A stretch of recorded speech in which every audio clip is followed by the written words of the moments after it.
এতদিন বিয়ে করেছি, এখনো পর্যন্ত ফুল সাথে করেনি।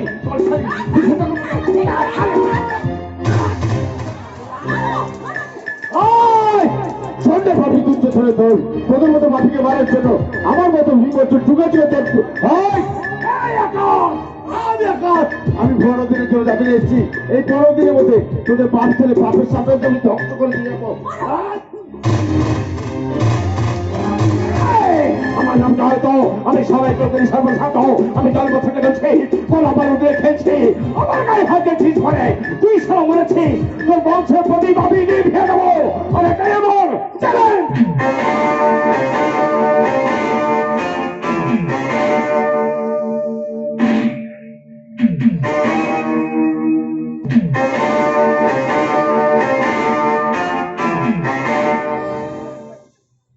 আকাশ,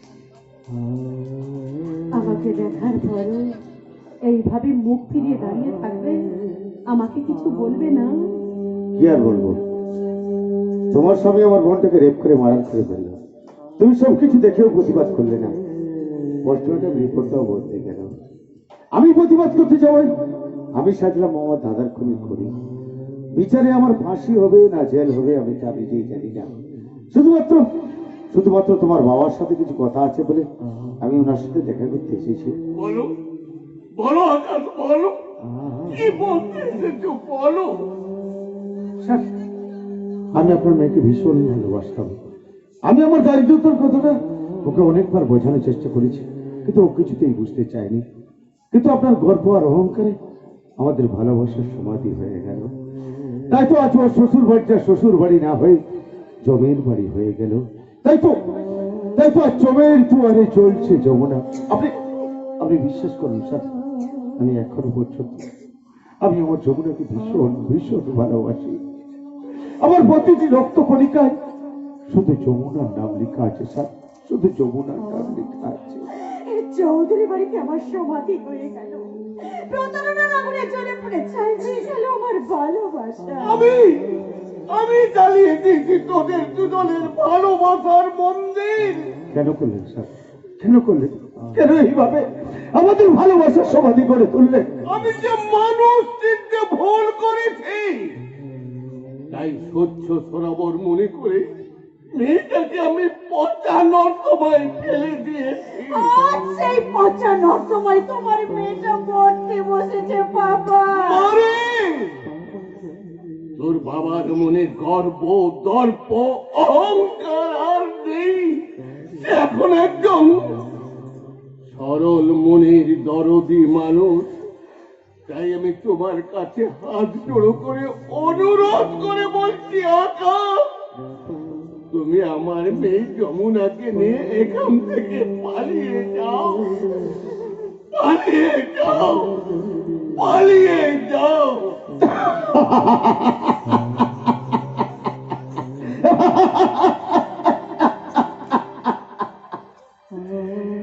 যমুনা, একটা কথা শুধু মনে রাখতে, যমুনা, বর্তমান যুগে মেয়েদের কাছে the love is part of life, not heart of life. তাই বলতে চাই যমুনা, সবাই জানে তুমি তুমি জয়ন্ত চৌধুরী স্ত্রী, কখনো কখনোই আকাশ দাসের স্ত্রী হতে পারো না, পারো না, পারো না। হিমালয় পর্বত থেকে দেবী দুর্গা মাটির পৃথিবীতে নেমে আসতে পারেন, কিন্তু কিন্তু আকাশ দাসের ওই মাটির তলারে কোনোদিন ফিরে আসতে পারো না, ফিরে আসতে পারো না, পারো না। Impossible, impossible, impossible. আকাশ, তুমি আমার প্রথম প্রেম, প্রথম স্মৃতি। এই জীবনে তোমাকে আমি পেলাম না, কিন্তু 7 জন্ম ধরে আমি শুধু তোমার প্রেমিকা হয়ে থাকবো। আকাশ, আমি শুধু তোমার প্রেমিকা হয়ে থাকবো। যমুনা, কি করে বলবো তোমার আসলে মন কি যে চায়, মানুষে পালিয়ে তোমাকে। যমুনা, তুমি জানতে পারোনি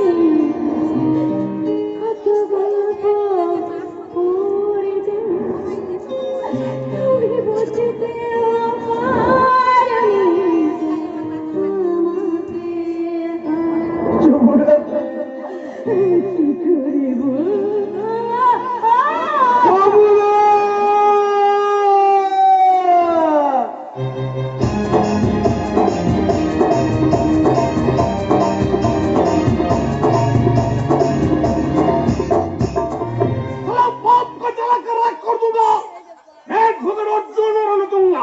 আমার সাথে কেস লড়তে এই তল্লাট একটা উকিল নেই, কিন্তু আমার সব কিছু বিগড়ে দিচ্ছে আমার ভাগ্নেটা। ঘরের বউকে বিগড়াচ্ছে, আদালতে কেস বিগড়াচ্ছে। এদিকে জয়ন্ত চৌধুরী চাইছে আকাশ দাসের ফাঁসি। এটা কি মুখের কথা? আইন সবসময় আইনের পথেই চলবে, কিন্তু টাকাই সব। টাকার খেলায় খুনি হয় সাধু, আর সাধু হয় খুনি। টাকার খেলায় ধর্ষিতা শাস্তি পাচ্ছে, আবার ধর্ষণকারীরা সসম্মানে ঘুরে বেড়াচ্ছে। আশ্চর্য! আমি ভাবছি কি ভগবান আপনাকে কি দিয়ে তৈরি করেছে? কেন সবাইকে যা দিয়ে তৈরি করেছে আমাকেও তাই দিয়ে তৈরি করেছে। তবে আমার মনে হয় কি জানো, কি ওই শয়তানের মাল মশলা মনে হয় আমার শরীর মধ্যে বেশি পড়ে গেছে। দেখতে পাচ্ছি, তা কি বলতেছেন বলুন তো? আমার নাম জয়ন্ত, ঠিক আছে? আমি সারা সবাইকে করি সর্বশান্ত। আমি সারা জন্ম থেকে জ্বলছি, সারা গোলা বারুদ নিয়ে খেলছি, কিন্তু এবার শেষ খেলায় ওই সারা সুরে বা টাকার গাছকে ফাঁসির দড়িতে ঝোলাতে চাই। আর তার জন্য আমি একটা প্রস্তাব নিয়ে এসেছি। কি প্রস্তাব? আমি আপনাকে 5 লক্ষ টাকা দেবো, ঠিক আছে? আপনি 5 লক্ষ টাকা নিয়ে বিরোধী পক্ষের উকিলকে টাকা খেয়ে ওই সারা সুরে বাচ্চা আকাশ দাসকে ফাঁসির দড়িতে ঝোলাবেন। আমি কিন্তু কোনো অজুহাত শুনবো না। আমি যদি আপনার প্রস্তাবে রাজি না হই, তাহলে ওই ফাঁসির দড়িতে আপনাকে ঝুলতে হবে। মানে আকাশ দাস যদি ওই ফাঁসিতে না ঝুলে ওই ফাঁসি দড়িতে আপনাকে ঝুলতে হবে। জয়ন্ত চৌধুরী!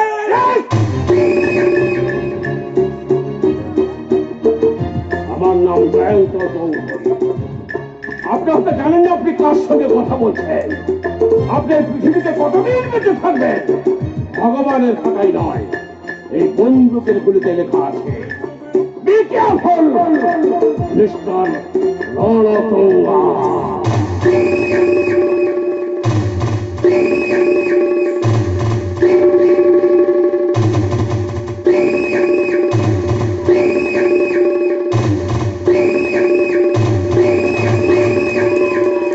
না, এভাবে বাঁচতে দেবে না। আকাশ দাসের ফাঁসি না হলে আমাকে এই ফাঁসি কাটে ঝুলিয়ে দেবে। যাবে হোক, আকাশ দাসের ফাঁসি আমি চাই চাই চাই। আকাশ দাসের ফাঁসি হলে আপনার কি লাভ? এই, আমি আকাশ দাসের বৌদি। আপনি এখানে এসছেন কেন বৌদি? উকিল বাবু, আপনি তো খ্যাতনামা উকিল, কত কেস আপনি লড়েছেন। কিন্তু উকিল বাবু, আপনি কি বলতে পারবেন কতজন গরিবকে আপনি ন্যায় দিয়েছেন? বর্ণ অধর্মের জন্য আপনি লড়েছেন, কিন্তু উকিল বাবু একবার অধর্মের বিরুদ্ধে ধর্মের জন্য লড়াই করে দেখুন না, অনাবিল আনন্দ পাবেন, অনাবিল আনন্দ। কিচ্ছু হবে না, কেসটা যেমন চলছে তেমনি চলবে। উকিল বাবু, আমার চোখের সামনে আমার স্বামী খুন হয়ে গেল, বোনের মতো ননদটা রেপ হয়ে মার্ডার হয়ে গেল, বিনা দোষে আমার দেওর আকাশে জেল হয়ে গেল, আমার মতো বিধবাকে রঙিন শাড়ি পরিয়ে অপমানিত করা হলো। বৌদি, আজ আমি নিঃস্ব রিক্ত অসহায়া, তাই আমার স্বামীর দেওয়া শেষ চিহ্ন এই মঙ্গল সূত্রটা নিয়ে আপনি আমাকে ন্যায় পাইয়ে দিন উকিল বাবু, আপনি আমাকে ন্যায় পাইয়ে দিন উকিল বাবু, আপনি আমাকে ন্যায় পাইয়ে। বৌদি, এগুলো আপনি নিয়ে যান বৌদি, এগুলো আপনি নিয়ে যান। আজ থেকে আমি আমার রাস্তা পরিবর্তন করলাম। আইন মেনে দোষীকে আমি শাস্তি দেব, সত্যের পথে চলবো। ওই বাপ বেটা দুটো কুলাঙ্গারকে আমি ফাঁসি কাটে ঝোলাবোই ঝোলাবো। আমি আপনাকে কথা দিলাম বৌদি, আমি আপনাকে কথা দিলাম। উকিল বাবু!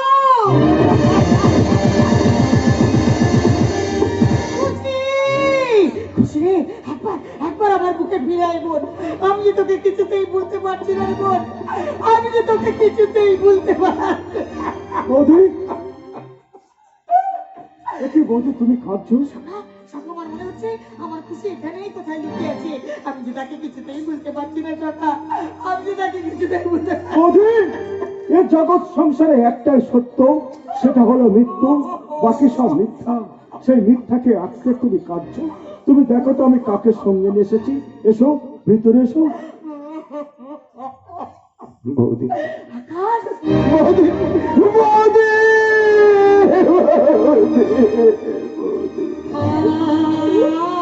তুমি ভালো আছো তো বৌদি? আমি ভালো আছি, তুমি ভালো আছো তো? আমি আমি খুব ভালো আছি। আকাশ, আচ্ছা বৌদি, তোমরা সবাই এখানে দাঁড়িয়ে আছো, কিন্তু কিন্তু আমার বোনটা কোথায়? আমার আমার খুশি কোথায় জানো বুঝি? আমার না অনেক কথা জমানো আছে। আমি অনেকদিন ধরে আমি আমার বোনের সাথে কথা বলি, জানো বুঝি? আমার বোনটাকে রাখো। আমার অনেক কথা বাকি আছে, আমি অনেক কথা বলবো। এই সখা, তুমিও দাঁড়িয়ে আছো, তুমি যাও না, আমার খুশিকে ডাকো। আমার না অনেক কথা বাকি আছে। আমার বোন এক্ষুনি আসবে, এসে বলবে ওম শ্রীকৃষ্ণায় নমঃ, ওম গোবিন্দায় নমঃ। সব লাড়ু তুমি একা গেলে, আমার দাদা খাবে। অস্তকা যা না, আমার বোনটাকে ডাকো। আমার বোনের সাথে আকাশ, কেন তুমি পাগলের মতন বকছো? আজ যে আমাদের খুশির প্রথম শব্দ বার্ষিকী, তার মানে আমাদের খুশি।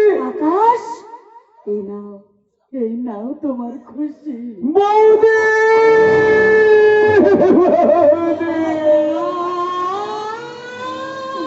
খুশি।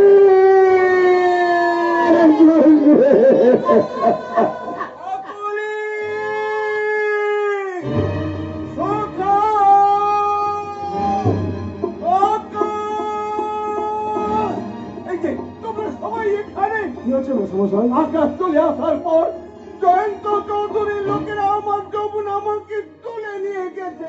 তাহলে আপনি পুলিশের কাছে যান। গিয়েছিলাম, কিন্তু কোনো লাভ হয়নি। এসপি সবাইকে ফোন করেছিলাম, কিন্তু কেউ ফোন তুলেনি। আর কেউ ফোন তুললেও জয়ন্ত চৌধুরীর নাম শুনে ফোন রেখে দিয়েছে। তাহলে আমার দেওরা কি গুন্ডামি করে আপনার মেয়েকে উদ্ধার করে নিয়ে আসবে?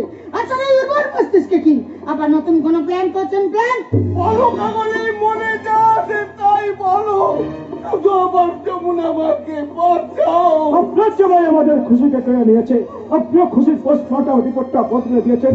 আপনাদের মতো লোকেরা নিজের মেয়ের জন্য সবকিছু করতে পারে। আপনি এখান থেকে চলে যান।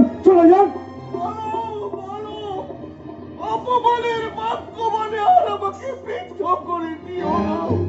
তোমরা আমার সীতামাকে রাবণের হাত থেকে উদ্ধার করো। আমি তোমাদের সবার কাছে হাত জোড়ো করে অনুরোধ করছি। আমার শখ আকাশ আপনার সাথে যাবে।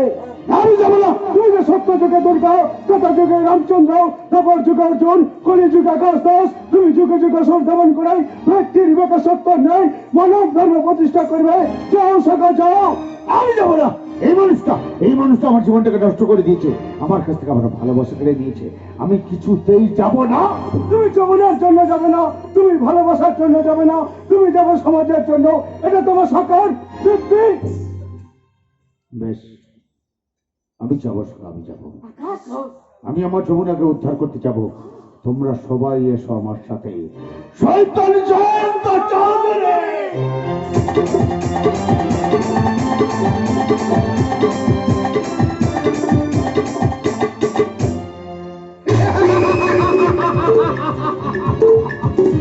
আমার ছেলে জয়ন্ত চৌধুরীকে ফাঁসিতে দূরের কথা, তার হাতে হ্যান্ডকাপ করানোর মতো পুলিশ অফিসার এখনো জন্মায়নি। এবার আগস্ট মাসের ফাঁসি হবেই হবে। ললিতা, এই ললিতা, এত চিৎকার করছো কেন? তুই একটা সামান্য নার্স ছিলি, তোর রূপে পাগল হয়ে আমি তোর প্রেমে পড়লাম। তারপর আমার স্ত্রী মারা যাওয়ার পর তোকে বিয়ে করে এই বাড়িতে নিয়ে এলাম। আর তোর সেই চাঁদুলের ছেলেটাকে ওই ডাক্তারকে হাত করে মেরে তোকে অপারেশন করে বন্ধা করে দিয়েছি। আমি আমার মাতৃত্বকে অনেকদিন আগে সমাধি দিয়ে দিয়েছি। ও, সেই আগে তুই তাহলে চাস আমার ছেলেটার ফাঁসি হোক? না গো না, তুমি বিশ্বাস করো, জয়ন্তকে আমি খুব ভালোবাসি, কোনোদিন তার মৃত্যু কামনা করিনি। এই ললিতা, এই বসন্ত চৌধুরী যে কতখানি ভয়ঙ্কর সেটা তুই খুব ভালো করে জানিস। বলছো তুমি? যমুনা তার বাপের বাড়ি গেল কি করে? ওই ঘরে তালাটা খুললো কে? আমি বলতে পারবো না। তুইও তার সঙ্গে গিয়েছিলি? বেশ সালে, আবার মিথ্যা কথা বলছিস। তুই আমার খাবি, আমার পড়বি, আর আমার পেছনে ছুরিটা ঢোকাবি। আজ আমি তোকে শেষ করে দেবো। ধর।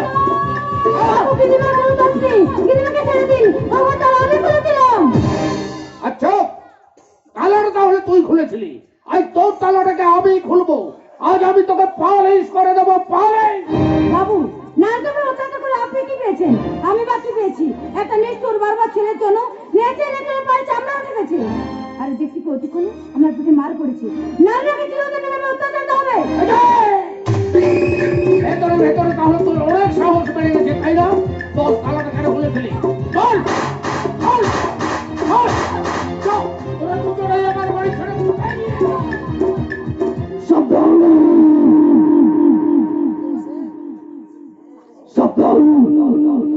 বসন্ত চৌধুরী।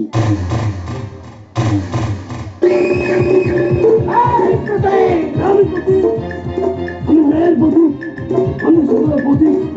এবার তোর যে বোনকে শেষ করবে, এই করছি তোর প্রতীক। না না বাবা না, তুই এখান থেকে পালিয়ে যা বাবা, তুই এখান থেকে পালিয়ে যা।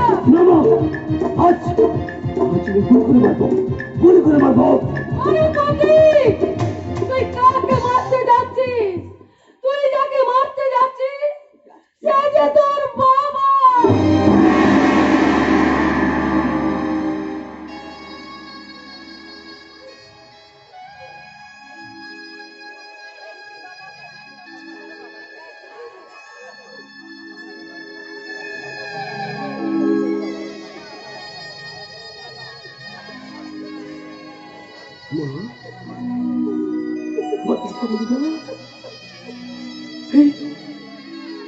এইটাও তো আমার বাবা। মিথ্যে কথা বলছো, একবার বলো যে তুমি মিথ্যে কথা বলছো, না হলে ওই যে ওটাকে, ওই যে তুমি গুলি করে মারবো। বলো মিথ্যে বলছি, নয় প্রতীক, মারবো এই বসন্ত চৌধুরী তোর বাবা, না। আর আমি তোর জন্মদাত্রী মা। ও মা, ও মা না, ও মা, তুই বলো যে তুমি মিথ্যে কথা বলছো, না হলে আজ তুমি গুলি করে মারবো। কি বললে? গুলি করে? কি বললে ললিতা? এই প্রতীক আমার ছেলে না। এ কথা তো আমি আজ পর্যন্ত জানতাম না। তুই আমাকে ক্ষমা করে দে বাবা, তুই আমাকে ক্ষমা করে দে, ক্ষমা করে দে। আয় আয় বাবা, আয়, তুই আমার বুকে আয় বাবা, তুই আমার বুকে আয়, তুই আমার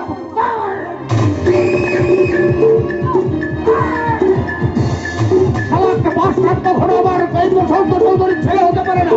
আর কি বলেছিলি তুই আমাকে গুলি করবি? এবার দেখ কে কাকে গুলি করে। বাবু, প্রতীকে খেলতে নেই, প্রতীকে লড়াই শুরু করে মাকে পালিয়ে যাও। কেউ এখান থেকে পালাতে পারবে না, তোদের সবাইকে আমি একটা একটা করে গুলি করে মারবো। এই বিশাল আমার শিকার, ওকে আমি গুলি করে মারবো। তুই আমার বোনের বর্তমানের জীবনটা বদলে দিয়েছিস, তোর জন্য এর মতো মহান মানুষকে আমি ভুল দিয়েছি।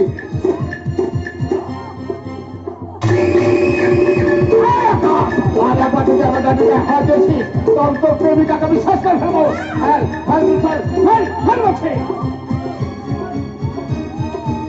দেরি করিস না বেটা, আর দেরি করিস না, এদের সবাইকে এখানে একটা একটা করে শেষ করে দে। আমি সবাইকে বলি সর্বশান্ত, আমি জন্ম থেকে রয়েছি, কোন আমার রেখেছি, এবার তোদের সবাইকে নিয়ে আমি ফেলবো, তোদের এক এক করে পৃথিবী থেকে আমি ছেড়ে দেবো। আমি এদিকে দাও দেখেন কোথায় আমার লোক চাল, এবার আমি করবো কালার।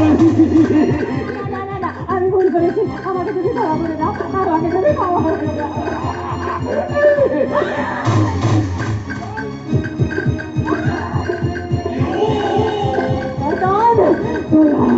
তোরা আমার জীবনটাকে নষ্ট করে দিয়েছিস, আমার জীবনকে শেষ করে দিয়েছিস, তাই আজ আমি তোদের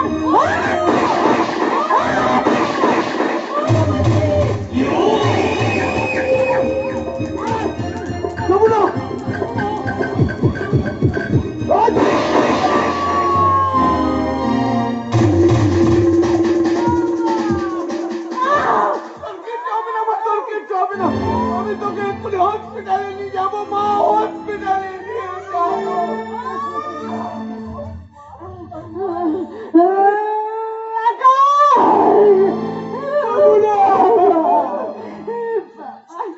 তোমার সোনা রাস্তা জলে বাবা, তাই ভোরের বলাকা দেখেছিস, কালকে উঠে ডাকছে দিস, শ্মশান হলো চোখের জমের জোয়ারে জমছে যমুনা, ভোরের বলাকা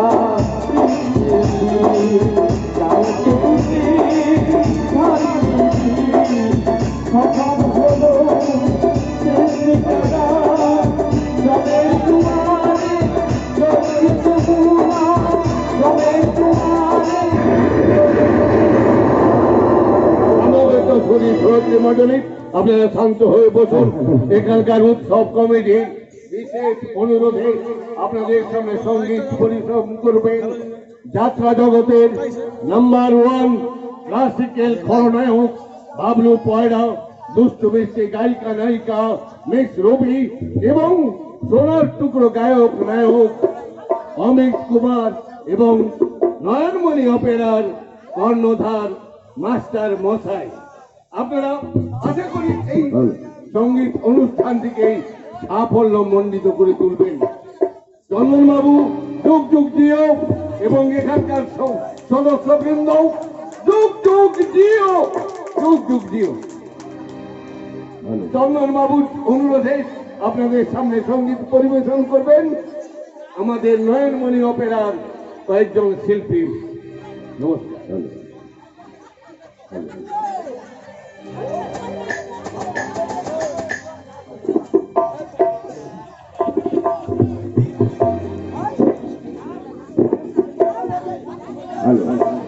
মাননীয় চন্দন বাবুর অনুরোধে আমরা এখানে এসেছি। চন্দন বাবুর জন্য একটা হাততালি হয়ে যাক, তারপরে আমি গান শুরু করবো।